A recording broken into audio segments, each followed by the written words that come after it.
Hello प्यारे बच्चों, मैं पंकज यादव। आप सभी का स्वागत है हमारे यूट्यूब चैनल पे।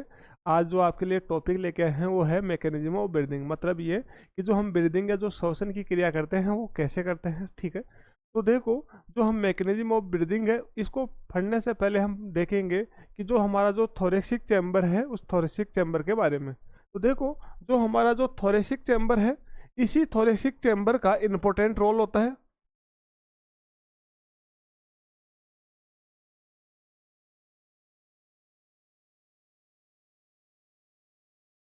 देखो, जो ब्रीदिंग की जो प्रोसेस या जो श्वसन की जो क्रियाविधि है उसमें सबसे इंपॉर्टेंट रोल होता है हमारा थोरेसिक चैम्बर का। क्यों होता है कि जो हमारे जो लंग्स होते हैं इनके पास संकोचन और शीतलन की कैपेसिटी नहीं होती है। मतलब इनमें कॉन्ट्रैक्ट और रिलैक्सन की जो प्रोसेस होती है वो इनमें नहीं होती। ये इनमें जो कॉन्ट्रैक्ट और जो रिलैक्सन होगा वो किसकी वजह से होगा? इसी थोरेसिक चैम्बर की वजह से होगा। तो पहले हम जो थोरेसिक चैम्बर है उसके बारे में देख लेते हैं। तो देखो, जो ये हमारा जो ये वाला भाग है, ये कौन सा भाग है? थोरेक्स वाला भाग है। ठीक है, ये थोरेक्स वाला भाग। और इसी थोरेक्स में क्या होते हैं? हमारे क्या होते हैं? लंग्स या फेफड़े होते हैं। जब इस थोरेसिक चैम्बर का क्या होता है, जो आयतन कम होता है, तो जो हमारे जो फेफड़े हैं उन पर दब क्या पड़ता है? दबाव पड़ता है। और दबाव पड़ने की वजह से क्या हो जाते हैं? वो पिचक जाते हैं। जब वो पिचकते हैं तो जो फेफड़ों के अंदर जो वायु, मतलब जो CO2, वो कहाँ पर आ जाती है? बाहर आ जाती है। और जब हमारा जो थोरेसिक चैम्बर है इसका क्या होता है? आयतन क्या हो जाता है? बढ़ जाता है। तो जो हमारे जो फेफड़े हैं वो भी क्या हो जाते हैं? फैल जाते हैं। जिससे क्या होता है? उन फेफड़ों के अंदर जो वायु दाब होता है वो क्या हो जाता है? कम हो जाता है। जिससे क्या हो रहा है कि वायुमंडल से जो ऑक्सीजन है वो फेफड़ों में प्रवेश कर जाती है। ये आपको पता है कि कोई भी गैस होती है, ठीक है, वो हमेशा उच्च दाब से क्या होती है? निम्न दाब की तरफ गति करती है। जब फेफड़ों में क्या होगा? दाब अधिक होगा तो फेफड़ों से वायु बाहर चली जाएगी। जब फेफड़ों में दाब कम होगा तो बाहर से वायु अंदर आ जाएगी। ठीक है, अब देखो, जो थोरेसिक चैम्बर है, अगर इसके निर्माण की बात करें तो जो थोरेसिक चैम्बर है इसके डोर्सल साइड, इसकी जो डोर्सल साइड होती है, डोर्सल साइड, ठीक है, इस डोर्सल साइड में क्या होता है? जो डोर्सल साइड होती है उसमें होता है वर्टिब्रल कॉलम। क्या होता है? Vertebral column. ठीक है, और जो इस थोरेसिक चैम्बर की जो वेंट्रल साइड होती है, कौन सी? Ventral side. इस वेंट्रल साइड में क्या होता है? इस वेंट्रल साइड में होती है स्टर्नम।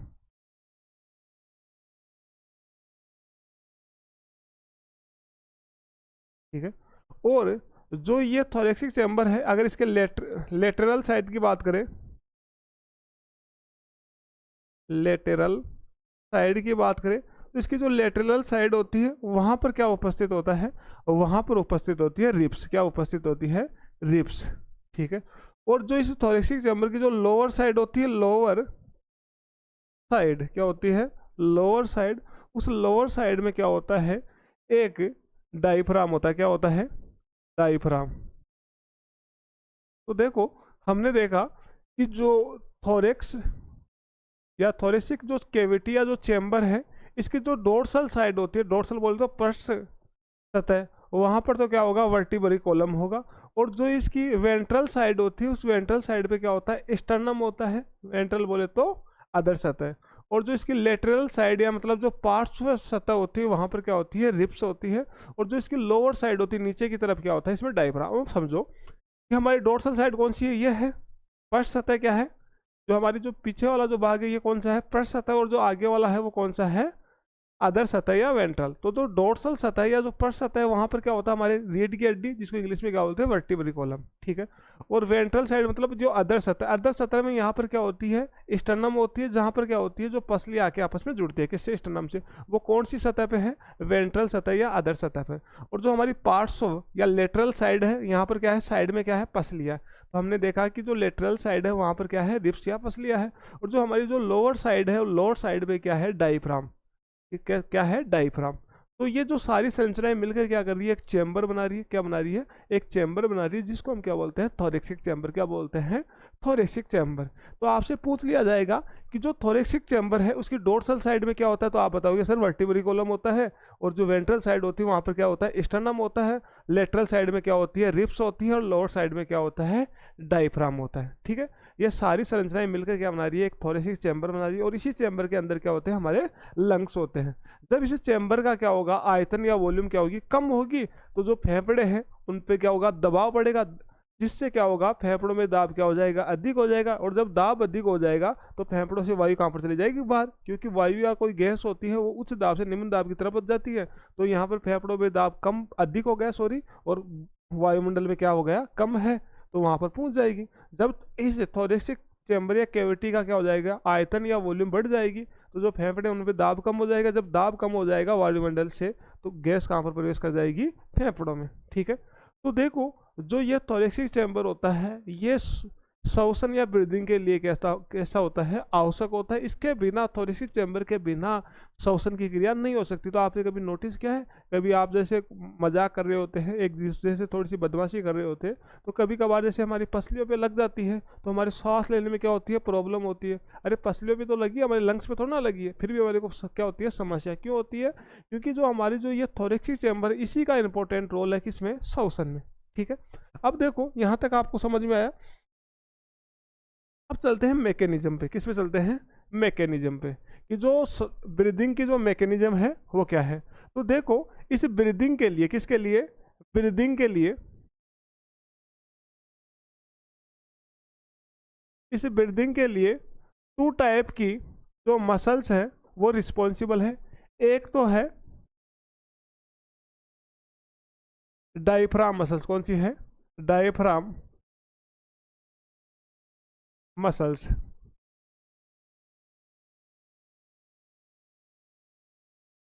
और दूसरी है इंटर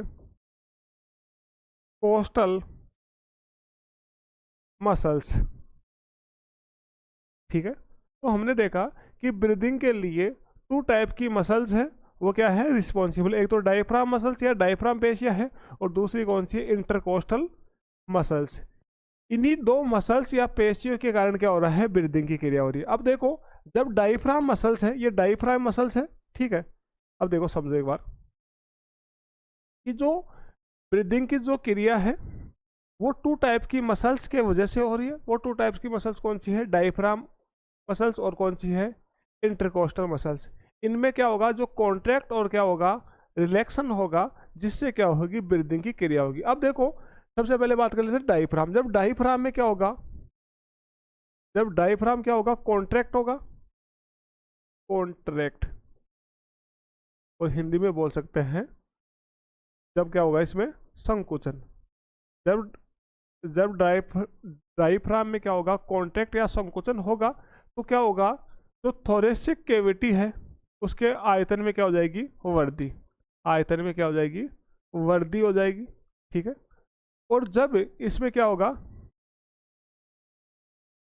रिलैक्सन होगा, तो जो थोरेसिक चैम्बर या कैविटी है उसके आयतन में क्या हो जाएगी, कमी। क्या हो जाएगी, आयतन में कमी हो जाएगी। ठीक है, इसी प्रकार जो इंटरकोस्टल मसल्स है, इंटरकोस्टल मसल्स ये भी टू टाइप की होती है। एक होती है एक्सटर्नल, कौन सी होती है, एक तो होती है एक्सटर्नल इंटर कोस्टल मसल। ठीक है, और दूसरी होती है इंटरनल इंटर कोस्टल मसल। ठीक है, अब देखो जब एक्सटर्नल इंटरकोस्टल मसल्स में क्या होगा, कॉन्ट्रैक्ट होगा, क्या होगा, कॉन्ट्रैक्ट, कॉन्ट्रैक्ट होगा। जो एक्सटर्नल इंटरकोस्टल मसल्स है, जब इनमें क्या होगा, कॉन्ट्रैक्ट होगा, तो जो थोरेसिक वॉल्यूम है वो क्या हो जाएगी, इंक्रीज हो जाएगी, मतलब बढ़ जाएगी। और जब इनमें रिलैक्सेशन होगा, तो जो थोरेसिक कैविटी है उसकी वॉल्यूम क्या हो जाएगी, डिक्रीज हो जाएगी, या कम हो जाएगी। अब समझो कैसे। जब एक्सटर्नल इंटरकोस्टल मसल्स में क्या होता है, कॉन्ट्रैक्ट होता है, तो जो हमारी पसलियां है ये ऊपर की तरफ उठ जाती है। कैसी हो जाती है, ऊपर की तरफ उठ जाएगी। ठीक है, जब पसलियां ऊपर की तरफ उठेगी, तो जो थोरेसिक कैविटी है इसकी वॉल्यूम भी क्या हो जाएगी, बढ़ जाएगी। ठीक है, और जब इनमें क्या होगा, रिलैक्सेशन होगा, तो जो ये पसलियां है ये नीचे की तरफ आ जाएगी, और जब नीचे की तरफ आ जाएगी तो थोरेसिक कैविटी होती है या तो थोरेसिक चैम्बर होता है उसकी वॉल्यूम क्या हो जाती है, कम हो जाती है। अब देखो दूसरी है इंटरनल इंटरकोस्टल मसल्स कौन सी है? Internal internal intercostal muscles. अब देखो इनमें क्या होता है, जो एक्सटर्नल मसल्स है इनका क्या होता है, अपोजिट होता है या उल्टा होता है। जैसे जो ये एक्सटर्नल इंटरकोस्टल मसल्स है, जब इनमें कॉन्ट्रैक्ट हुआ तो क्या हुआ, इनकी वॉल्यूम बढ़ी, लेकिन इसकी क्या हो जाएगी, कम हो जाएगी। कॉन्ट्रैक्ट हुआ तो इसकी वॉल्यूम क्या हो जाएगी, कम हो जाएगी। और जब इसका रिलैक्सेशन होगा इसमें, तो जो वॉल्यूम है वो क्या हो जाएगी, बढ़ जाएगी। अब देखो जो इंटरनल इंटरकोस्टल मसल्स है, इनमें जो कॉन्ट्रैक्ट और जो रिलैक्सेशन होता है वो कब होता है, वो होता है जब हम क्या करते हैं, बलपूर्वक श्वसन लेते हैं। क्या करते हैं, बलपूर्वक श्वसन लेते हैं। जब आपने देखा होगा सुबह सुबह जो लोग योगा करते हैं या व्यायाम करते हैं, तो वो क्या करते हैं, बलपूर्वक क्या करते हैं, वायु को अंदर ग्रहण करते हैं और बलपूर्वक क्या करते हैं, वायु को बाहर छोड़ते हैं। जैसे बाबा रामदेव के कार्यक्रम चलते हैं, काफ़ी सारे प्रोग्राम आते हैं मॉर्निंग में, तो उसमें आपने देखा होगा कि वो क्या करते हैं, जो बलपूर्वक है उस वायु को क्या करेंगे, अंदर ग्रहण करेंगे, बलपूर्वक क्या करेंगे, उनको बाहर छोड़ेंगे। ठीक है, उसी समय क्या होता है, जो ये इंटरनल इंटरकोस्टल मसल्स है, इनमें कॉन्टैक्ट और क्या होता है, रिलैक्सेशन होता है। अब देखो मैं एक डायग्राम से समझा देता हूँ कि एक प्रोसेस हो कैसे रही है। तो देखो ये कोई स्टर्नम है, क्या है ये स्टर्नम, जो ये पिंक कलर से मैं बना रहा हूँ, ये क्या है, स्टर्नम। ठीक है, कलर चेंज कर लेते हैं। और ये क्या है, रिब्स, ये क्या है, रिब्स। ठीक है, और जो ये ग्रीन कलर से जो मैं बना रहा हूँ, ये क्या है, डायफ्राम। क्या है ये, डायफ्राम। ठीक है, ये क्या है, डायफ्राम।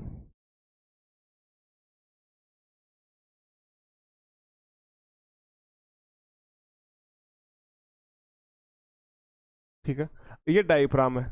अब देखो जो ये इंटरकोस्टल मसल्स होती है, ये क्या होती है, जो हमारी रिब्स होती है, रिब्स। ठीक है, रिब्स के अंदर होती है। इंटर का मतलब अंदर, कोस्टल का मतलब होता है रिब्स। तो जो ये इंटरकोस्टल मसल्स होती है वो कहाँ पर होती है, रिब्स के अंदर। मतलब जो ये दो रिब्स हैं इनके बीच में क्या होगी, इंटरकोस्टल मसल्स। अब देखो मैं यहाँ पर लिख देता हूँ, ये क्या है, रिब्स है, और ये क्या है, स्टर्नम है, और ये क्या है, डायफ्राम। अब देखो जब एक्सटर्नल इंटरकोस्ट, अभी बताया था, जब एक्सटर्नल इंटरकोस्टल मसल्स में क्या होता है, कॉन्ट्रैक्ट होता है, तो पसलियाँ क्या होती है, ऊपर की तरफ उठ जाती है। क्या हो जाती है, पसलियाँ ऊपर की तरफ उठ जाती है। तो देखो जब इनमें क्या हुआ, कॉन्ट्रैक्ट हुआ, तो ये पसलियाँ क्या हो गई, ऊपर की तरफ। देखो कलर दूसरा चेंज कर लेते हैं तो थोड़ा पता चल जाएगा आपको। देखो ये पसली यहाँ पर आ गई, ये यहाँ पर थी, ये उठ के कहाँ पर आ गई, यहाँ पर आ गई। और ये पसली भी उठ के कहाँ पर आ गई, यहाँ पर आ गई। और ये पसली भी कहाँ पर आ गई, उठ के यहाँ पे आ गई। ठीक है, अब तो देखो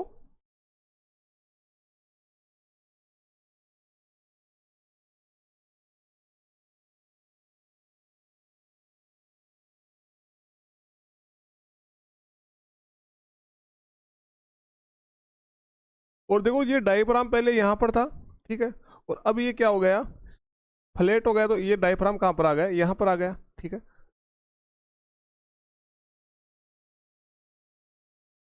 तो देखो पहले जी से थोरेसिक चैम्बर की वॉल्यूम ये थी, अब ये क्या हो गई, ये हो गई इसकी। ठीक है, तो देखो समझो एक बार, थोरेसिक वॉल्यूम बढ़ गई। पहले ये रिप्स यहाँ पर थी, ये ऊपर चली गई, ये रिप्स यहाँ ऊपर चली गई। और जो डायफ्राम पहले यहाँ पर था, तो ये कहाँ पर आ गया, ये नीचे की तरफ आ गया। पहले गुम्बदाकार था, ये अब कैसा हो गया, फ्लैट हो गया। तो मतलब क्या हुआ, इसकी जो थोरेसिक चैम्बर है इसकी क्या हो गई, वॉल्यूम क्या हो गई, बढ़ गई। अब देखो कौन सी मसल्स में जब क्या होगा, क्या होगा, कॉन्ट्रैक्ट होगा या जो रिलैक्सेशन होगा, तो किस दिशा में क्या होगी, इनकी जो ये वॉल्यूम है वो बढ़ेगी। तो देखो डायफ्राम ये है। अब देखो जो ये ऊपर वाली है इसको बोलते हैं एंटीरियर, ऊपर वाला जो है इसको बोलते हैं एंटेरियर, एंटेरियर। और जो पिच नीचे की तरफ होता है उसको हम बोलते हैं पोस्टेरियर। क्या बोलते हैं, पोस्टेरियर। ठीक है, क्या बोलते हैं, पोस्टेरियर। ऊपर एंटीरियर, नीचे क्या होता है, पोस्टेरियर। ठीक है, तो देखो समझो एक बार,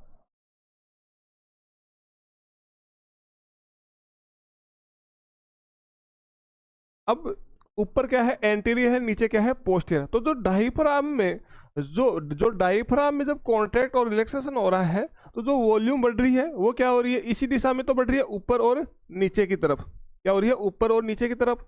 ठीक है, जब क्या होगी, वॉल्यूम बढ़ेगी तो डायफ्राम नीचे की तरफ आ रहा है, और जब वॉल्यूम कम हो रही तो डायफ्राम किधर जा रहा है, ऊपर की तरफ। तो देखो जब डायफ्राम मसल्स है, डायफ्राम डायफ्राम मसल्स,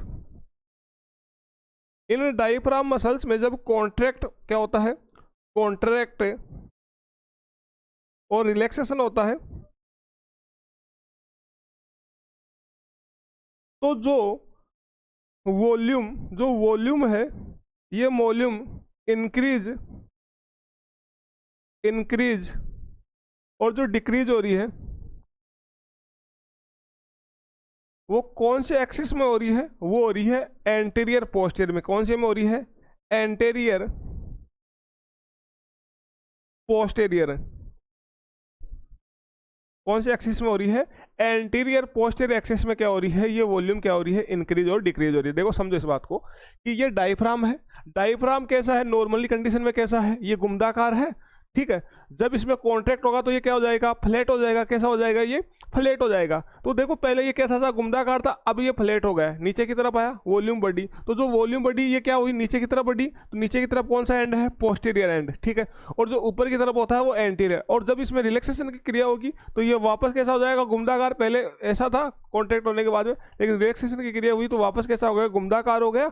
अब ये गुमदाकार हुआ तो डायफ्राम ऊपर चला गया, तो जो थोरेसिक वॉल्यूम है वो वापस क्या हो गई, कम हो गई। वो कौन से एक्सिस में हुई, एंटीरियर में। तो यही तो बता रहा हूँ, जब डायफ्राम मसल्स हैं इनमें कॉन्ट्रैक्ट और रिलैक्सेशन होगा तो जो वॉल्यूम है किसकी, थोरेसिक कैविटी की, वो इंक्रीज और डिक्रीज होगी। और वो कौन से एक्सिस में होगी सर, वो एंटीरियर पोस्टीरियर एक्सिस में होगी। क्लियर यहाँ तक। अब देखो डायफ्राम के अलावा जो इंटरकोस्टल मसल्स है इनमें भी क्या हो रहा है, कॉन्ट्रैक्ट और रिलैक्सेशन हो रहा है। तो समझो कि जब क्या होगा, एक्सटर्नल इंटरकोस्टल मसल्स में जब एक्सटर्नल इंटरकोस्टल मसल्स में कॉन्ट्रैक्ट होगा तो पसलियाँ क्या हो रही है, ऊपर की तरफ उठ रही है।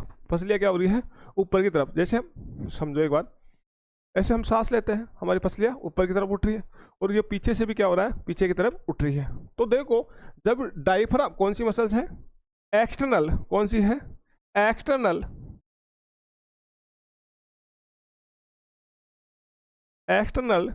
इंटर कोस्टल जो मसल्स है, मसल्स जिनको शॉर्ट में हम बोल सकते हैं EICM, एक्सटर्नल इंटरकोस्टल मसल्स है, इनमें जब क्या होगा, कॉन्ट्रैक्ट होगा और जब क्या होगा, रिलैक्सेशन होगा तो क्या होगा, जो थोरेसिक वॉल्यूम है वो क्या होगी, इंक्रीज होगी, क्या होगी, इंक्रीज होगी, और क्या होगी, डिक्रीज होगी। अब वो कौन से एक्सिस में होगी, समझो कि मैंने बताया कि जब एक्सटर्नल इंटरकोस्टल मसल्स में क्या हो रहा है, कॉन्ट्रैक्ट हो रहा है, तो पसलियाँ ऊपर की तरफ उठ रही है, और जो ये पीछे है पसलियाँ, ये क्या हो रही है, पीछे की तरफ उठ रही है, ठीक है। तो आगे कौन सी साइड है, आगे वेंट्रल साइड है, अभी बताया। तो पीछे कौन सी है, डोर्सल साइड, सॉरी, पीछे क्या है, वेंट्रल साइड है, और आगे कौन सी है, डोर्सल साइड। आगे डोर्सल है, पीछे क्या है, वेंट्रल साइड। तो देखो जो ये वॉल्यूम हो, जो इंक्रीज और डिक्रीज होगी, वो कौन सी एक्सिस में होगी, वो होगी सर वेंट्रल एक्सिस। कौन सी होंगी, वेंट्रल और डोर्सल एक्सिस में होगी, ठीक है। तो देखो हमने यहाँ पर जो मोटी मोटी चीज़ें देखी, कि हमने देखा कि सर जब डायफ्राम मसल्स हैं, डायफ्राम मसल्स, इनमें जब कॉन्ट्रैक्ट और रिलैक्सेशन होगा, जो थोरेसिक वॉल्यूम है वो इंक्रीज भी होगी, डिक्रीज भी होगी। जब कॉन्ट्रैक्ट होगा तो इंक्रीज हो जाएगी, और जब क्या होगा, रिलैक्सेशन होगा तो क्या होगी, डिक्रीज हो जाएगी, ठीक है। अब देखो जो थोरेसिक वॉल्यूम होती है डायफ्राम मसल्स में, जब कॉन्ट्रैक्ट और रिलैक्सेशन होगा तो किस एक्सिस में इंक्रीज होगी, किस एक्सिस में डिक्रीज होगी। तो देखो ये नॉर्मली कंडीशन में कैसा था, गुमदाकार था। जब इसमें कॉन्ट्रैक्ट हुआ तो ये क्या हो गया, फ्लैट हो गया, नीचे की तरफ आ गया, तो थोरेसिक वॉल्यूम बढ़ गई। और जब इसमें रिलैक्सेशन होगा तो वापस कहाँ पर चला जाएगा, ऊपर की तरफ, जिससे क्या हो जाएगा, थोरेसिक वॉल्यूम क्या हो जाएगी, कम हो जाएगी। अब जब थोरेसिक वॉल्यूम जो ऊपर की तरफ जाने से कम हो रही है, नीचे की तरफ आने से बढ़ रही है, ऊपर की तरफ जो एंड होता है उसको एंटीरियर बोलते हैं, नीचे की तरफ होता है पोस्टीरियर। तो देखो जो वॉल्यूम है वो इंक्रीज और डिक्रीज हो रही है, वो कौन सी एक्सिस में हो रही है सर, वो एंटीरियर पोस्टीरियर एक्सिस में हो रही है, एंटीरियर पोस्टीरियर एक्सिस में हो रही है, ठीक है।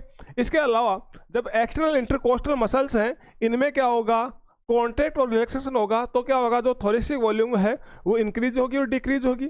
अब देखो एक्सटर्नल इंटरकोस्टल मसल्स है, इनको हम शॉर्ट में बोल सकते हैं IECM, एक्सटर्नल इंटरकोस्टल मसल्स, जब इनमें कॉन्ट्रैक्ट और रिलैक्सेशन होगा तो थोरेसिक वॉल्यूम है वो क्या होगी, इंक्रीज होगी और डिक्रीज होगी। तो देखो जब एक्सटर्नल इंटरकोस्टल मसल्स में क्या हो रहा है, कॉन्ट्रैक्ट हो रहा है, तो हमारी पसलियाँ आगे की तरफ उठ रही है या ऊपर की तरफ उठ रही है, और जो ये पसलियाँ ये क्या हो रही है, पीछे की तरफ उठ रही है।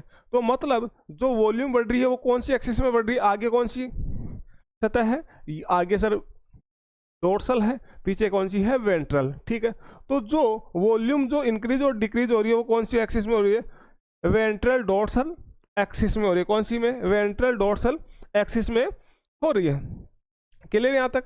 अब देखो इस जो ब्रीदिंग है, इस ब्रीदिंग में जो ये ब्रीदिंग है इसमें 2 स्टेप्स होती है। एक तो इंस्पायरेशन, क्या होता है, इंस्पायरेशन, क्या होता है, इंस्पायरेशन, और दूसरा क्या होता है, एक्सपायरेशन। दूसरा क्या होता है, एक्सपायरेशन, एक्सपायरेशन, क्या होता है, एक्सपायरेशन। क्लियर यहाँ तक। अब देखो इंस्पायरेशन है, इसको हिंदी में बोलते हैं सर निःश्वासन, क्या बोलते हैं, निःश्वासन। और जो एक्सपायरेशन है इसको क्या बोलते हैं, उच्छ्वासन, क्या बोलते हैं, उच्छ्वासन, क्या बोलते हैं, उच्छ्वासन, क्या बोलते हैं, उच्छ्वासन। अब देखो इंस्पायरेशन में क्या होगा कि जो वायुमंडल में जो ऑक्सीजन है वो कहाँ जाएगी, अंदर जाएगी, फेफड़ों में जाएगी। ठीक है, और एक्सपायरेशन में क्या होगा, जो फेफड़ों के अंदर जो CO2 है उसको हम क्या करेंगे, बाहर रिलीज कर देंगे, यही तो होगा। अभी आपको मैंने ये भी बताया था कि देखो समझो एक बार, जब क्या होती है, जो थोरेसिक वॉल्यूम है, थोरेसिक वॉल्यूम, ये थोरेसिक वॉल्यूम क्या हो जाती है, इंक्रीज हो जाती है। जब थोरेसिक वॉल्यूम इंक्रीज हो जाती है तो क्या होता है, जो लंग्स का जो प्रेशर है, जो लंग्स का प्रेशर है वो क्या हो जाता है, कम हो जाता है। जब थोरेसिक वॉल्यूम क्या होगी, बढ़ेगी, तो लंग्स के ऊपर जो प्रेशर होगा वो क्या हो जाएगा, कम हो जाएगा। और लंग्स के ऊपर जो प्रेशर कम होगा तो क्या होगा, वायुमंडल से जो O2 है वो कहाँ पर प्रवेश कर जाएगी, लंग्स में। कहाँ पर प्रवेश कर जाएगी, लंग्स में। कहानी समझ में आई। थोरेसिक वॉल्यूम बढ़ गई, थोरेसिक वॉल्यूम बढ़ी तो जो हमारे लंग्स है उनमें जो दाब या जो प्रेशर है वो कम हो गया, उनका दाब या प्रेशर क्या हो गया, कम हो गया। अब जो इन लंग्स है इनमें क्या है, वायु दाब क्या है, कम है, और वायुमंडल में क्या है, अधिक है। तो हमेशा वायु अधिक दाब से कम दाब की तरफ बहती है, तो बाहर से क्या हो जाएगी, जो ऑक्सीजन है वो अंदर आ जाएगी। दूसरा क्या होता है, जब थोरेसिक वॉल्यूम क्या हो जाती है, थोरेसिक वॉल्यूम, ये थोरेसिक वॉल्यूम क्या हो जाएगी, कम हो जाएगी। जो थोरेसिक वॉल्यूम है ये कम हो जाएगी तो क्या होगा, जो लंग्स है, लंग्स इनमें जो प्रेशर होगा वो क्या हो जाएगा, प्रेशर क्या हो जाएगा, अधिक हो जाएगा। तो देखो, तो थोरेसिक वॉल्यूम जब कम होगी तो जो लंग्स में जो प्रेशर है, जो एयर का प्रेशर है वो क्या हो जाएगा, अधिक। अब जब एयर का प्रेशर अधिक हो जाएगा तो क्या होगा, जो लंग्स के अंदर जो CO2 या जो वायु है वो कहाँ पर चली जाएगी, बाहर चली जाएगी। और इंस्पायरेशन में हम क्या करते हैं, O2 को क्या कर रहे हैं, लंग्स में क्या कर रहे हैं, लेके जा रहे हैं। और जो एक्सपायरेशन होता है उसमें क्या करते हैं, जो लंग्स है उस लंग्स से जो CO2 उसको हम क्या कर रहे हैं, बाहर रिलीज कर रहे हैं। अब देखो हमारे टॉपिक पे आ जाते हैं। तो देखो कि जो इंस्पायरेशन है वो कैसे होगा, तो देखो सबसे पहले क्या होगा कि जो डायफ्राम मसल्स हैं, डायफ्राम मसल्स, इंस्पायरेशन के लिए बोल रहा हूं, तो सबसे पहले क्या होगा, जो डायफ्राम मसल्स हैं, डायफ्राम मसल्स, इन डायफ्राम मसल्स में क्या होगा, कॉन्ट्रैक्ट होगा। क्या होगा, कॉन्ट्रैक्ट होगा, कॉन्ट्रैक्ट। अब जब डायफ्राम मसल्स में क्या होगा, कॉन्ट्रैक्ट होगा, तो क्या हो जाएगा कि जो थोरेसिक वॉल्यूम है, थोरेसिक वॉल्यूम, ये थोरेसिक वॉल्यूम क्या हो जाएगी, बढ़ जाएगी। क्या हो जाएगी, थोरेसिक वॉल्यूम क्या हो जाएगी, बढ़ जाएगी। ठीक है,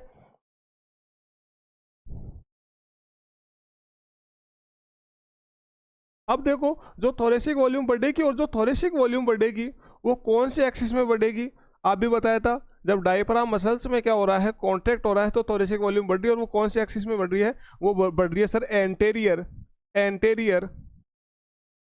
पोस्टेरियर एक्सिस में। ठीक है, एंटीरियर पोस्टेरियर एक्सिस में क्या हो रही है, ये बढ़ रही है। ठीक है, अब देखो जब क्या हो रहा है, देखो जब क्या हो रहा है, जो एक्सटर्नल इंटरकोस्टल मसल्स है, एक्सटर्नल एक्सटर्नल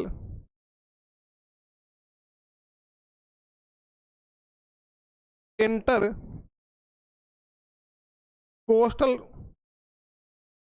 मसल्स है, इन मसल्स में क्या हो रहा है, कॉन्ट्रैक्ट हो रहा है। क्या है, कॉन्ट्रैक्ट हो रहा है। जब इन एक्सटर्नल इंटरकोस्टल मसल्स में जब कॉन्ट्रैक्ट होगा तो क्या हो जाएगी, जो थोरेसिक वॉल्यूम है, वो जो थोरेसिक वॉल्यूम है वो बढ़ जाएगी। थोरेसिक वॉल्यूम क्या हो जाएगी, थोरेसिक वॉल्यूम बढ़ जाएगी। जब थोरेसिक वॉल्यूम बढ़ेगी तो आपको पता है कि जब एक्सटर्नल इंटरकोस्टल मसल्स में जब कॉन्ट्रैक्ट होता है तो जो थोरेसिक वॉल्यूम होती है वो कौन से एक्सिस में बढ़ती है, वो सर बढ़ती है वेंट्रल डोर्सल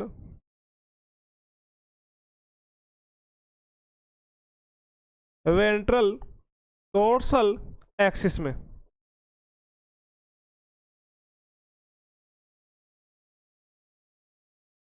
ठीक है, तो देखो डायफ्राम मसल्स है, इन डायफ्राम मसल्स में कॉन्ट्रैक्ट हुआ तो थोरेसिक वॉल्यूम बढ़ गई। थोरेसिक वॉल्यूम क्या हो गई, बढ़ गई। और जो थोरेसिक वॉल्यूम बढ़ी वो कौन से एक्सिस में बढ़ी, एंटीरियर पोस्टीरियर एक्सिस में। जब एक्सटर्नल इंटरकोस्टल मसल्स में क्या हुआ, कॉन्ट्रैक्ट हुआ तो थोरेसिक वॉल्यूम क्या हो गई, बढ़ गई। और वो कौन से एक्सिस में बढ़ी, वो बढ़ी वेंट्रल डोर्सल एक्सिस में। ठीक है, अब देखो इन दोनों मसल्स में जब क्या हुआ, कॉन्ट्रैक्ट हुआ तो जो टोटल थोरेसिक वॉल्यूम है, जो टोटल थोरेसिक वॉल्यूम है, टोटल थोरेसिक वॉल्यूम है, ये टोटल थोरेसिक वॉल्यूम क्या हो जाएगी, इंक्रीज हो जाएगी। टोटल थोरेसिक वॉल्यूम क्या हो जाएगी, इंक्रीज हो जाएगी। जब टोटल थोरेसिक वॉल्यूम क्या हो जाएगी, इंक्रीज हो जाएगी, तो जो लंग्स हैं, लंग्स इनमें जो प्रेशर होगा, जो प्रेशर है, ये प्रेशर क्या हो जाएगा, देखो अभी बताया था जब थोरेसिक वॉल्यूम क्या हो जाती है, बढ़ जाती है, तो प्रेशर क्या हो जाता है, कम। तो प्रेशर क्या हो जाएगा, कम हो जाएगा। और प्रेशर कम हो जाएगा तो क्या होगा, एक्सपायरेशन होगा या इंस्पायरेशन। अब जब फेफड़ों का प्रेशर कम हो जाएगा तो जो वायु है वो क्या करेगी, एटमॉस्फेयर से, कहाँ से,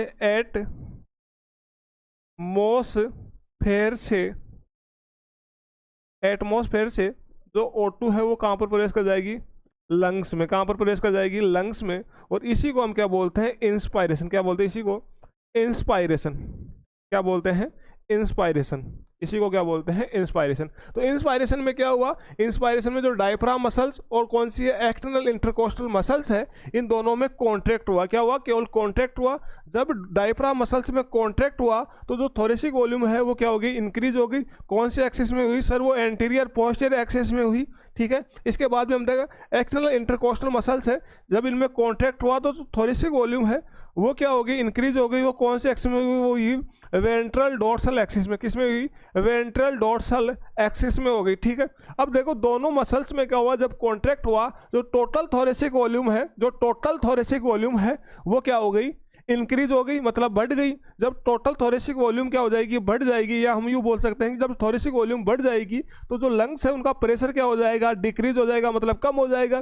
जब प्रेशर कम हो जाएगा तो जो एटमॉस्फेयर है, इस एटमॉस्फेयर से जो ऑक्सीजन है वो कहाँ पर एंटर कर जाएगी सर, वो लंग्स में कर जाएगी। और इसी को क्या बोलते हैं, इंस्पायरेशन। क्या बोलते हैं, इंस्पायरेशन में यही तो होता है कि जो एटमॉस्फेयर में जो क्या है, ऑक्सीजन है, वो कहाँ पर जा रही है, वो जा रही है लंग्स में। क्लियर यहाँ तक। अब देखो जो एक्सपायरेशन, अभी तो हमने देखा इंस्पायरेशन देखा, अब देखो एक्सपायरेशन है, इस एक्सपायरेशन में क्या होगा ये भी समझो। देखो एक्सपायरेशन में क्या होगा, मैं यहाँ पे लिख देता हूँ एक्सपायरेशन। और एक्सपायरेशन में देखो क्या होगा, समझो एक बार कि देखो जो ये बोथ मसल्स है, ये दोनों मसल्स कौन कौन सी, बोथ मसल्स मैं बता देता हूँ कौन कौन सी। जो बोथ मसल्स है, डायफ्राम मसल्स और कौन सी है, डायफ्राम मसल्स और कौन सी है, एक्सटर्नल इंटरकोस्टल मसल्स। इन दोनों में ही क्या होगा, रिलैक्सेशन होगा। क्या होगा, रिलैक्सेशन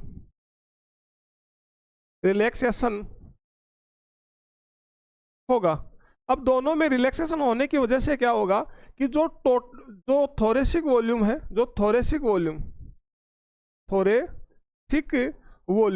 ये थोरेसिक वॉल्यूम क्या हो जाएगी, कम हो जाएगी। थोरेसिक वॉल्यूम कम हो जाएगी जब रिलैक्सेशन की जब क्रिया होगी दोनों के अंदर, तो ये थोरेसिक वॉल्यूम है, ये थोरेसिक वॉल्यूम क्या हो जाएगी, कम हो जाएगी। मतलब पहले ये जो इंटरकोस्टल मसल्स क्या हो गई थी, ऊपर उठ गई थी। ठीक है, तो क्या हो गया, आयतन ऊपर की तरफ बढ़ गया। और डायफ्राम मसल्स है, जब कॉन्टैक्ट हुआ पहले कैसी थी, ये गुमदाकार थी, ये फ्लैट हो गई, ठीक है। तो डायफ्राम नीचे की तरफ आ गया, तो जो थोरेसिक वॉल्यूम है वो क्या हो गई थी, नीचे की तरफ भी बढ़ गई थी। तो टोटल थोरेसिक वॉल्यूम हो गई थी वो क्या हो गई थी, इंक्रीज हो गई थी। अब क्या हो रहा है, दोनों मसल्स में ही क्या हो रहा है, रिलैक्सेशन हो रहा है। क्या हो रहा है, रिलैक्सेशन हो रहा है, जिससे क्या हो रहा है कि जो ऊपर की तरफ जो रिब्स है उठ गई थी, या जो पसलियाँ उठ गई थी वो वापस क्या आ गई, नीचे की तरफ आ गई। जो डायफ्राम जो क्या हो गया था, फ्लैट हो गया था, वो वापस कैसा हो गया, गुम्बदाकार या डोमेन शेप का हो गया, ठीक है। तो देखो जब दोनों का हुआ तो क्या होगा, जो थोरेसिक वॉल्यूम है वो क्या हो गई, डिक्रीज होगी। जब थोरेसिक वॉल्यूम डिक्रीज हो जाएगी तो क्या होगा, जो लंग्स है, इन लंग्स का जो प्रेशर है, लंग्स का जो प्रेशर है, जो प्रेशर है वो भी क्या हो जाएगा, डिक्रीज हो जाएगा, मतलब कम हो जाएगा। जब लंग्स का जो प्रेशर या जो दाब है जब कम होगा, सॉरी, जो प्रेशर है वो अधिक हो जाएगा, जो प्रेशर है वो क्या हो जाएगा, अधिक, सॉरी, क्या हो जाएगा, अधिक हो जाएगा, मतलब इंक्रीज हो जाएगा। और जब प्रेशर अधिक हो जाएगा तो क्या होगा, जो एटमॉस्फेयर में, सॉरी, जो लंग्स में जो CO2 है, जो लंग्स में जो CO2 है वो कहाँ पर आ जाएगी, वो एटमॉस्फेयर में आ जाएगी। क्या आ जाएगी, एटमॉस्फेयर में आ जाएगी। और एक्सपायरेशन में यही तो होता है कि जो लंग्स है, इस लंग्स के अंदर जो CO2 होती है उसको हम क्या कर देते हैं, एटमॉस्फेयर में छोड़ देते हैं। तो एक्सपायरेशन में क्या हुआ कि जो बोथ मसल्स थी, डायफ्राम मसल्स और कौन सी थी, अरे बोथ मसल्स में कौन सी थी, एक तो देख डायफ्राम मसल, और दूसरी कौन सी, एक्सटर्नल इंटरकोस्टल मसल। इन दोनों में क्या हुआ, रिलैक्सेशन की क्रिया हुई। रिलैक्सेशन की क्रिया से क्या हुआ, जब एक्सटर्नल मसल्स में रिलैक्सेशन हुआ तो जो पसलियाँ ऊपर उठ गई थी वो नीचे आ गई, नीचे आ गई, ठीक है। और जो डायफ्राम जो फ्लैट हो गया था वापस कैसा हो गया, गुमदाकार, जिससे क्या हुआ कि जो थोरेसिक कैविटी या जो थोरेसिक चैम्बर है इसकी वॉल्यूम क्या हो गई, कम हो गई। जब थोरेसिक कैविटी की वॉल्यूम क्या हो जाती है, कम हो जाती है, तो जो लंग्स है उनका प्रेशर अधिक हो जाता है। प्रेशर अधिक होने की वजह से क्या हुआ, जो लंग्स के अंदर जो CO2 थी वो कहाँ पर चली गई, एटमॉस्फेयर में। और इसी को तो हम क्या बोलते हैं, एक्सपायरेशन। तो अगर आपको मेरी क्लास अच्छी लगी हो तो प्लीज़ वीडियो को लाइक करो, चैनल को सब्सक्राइब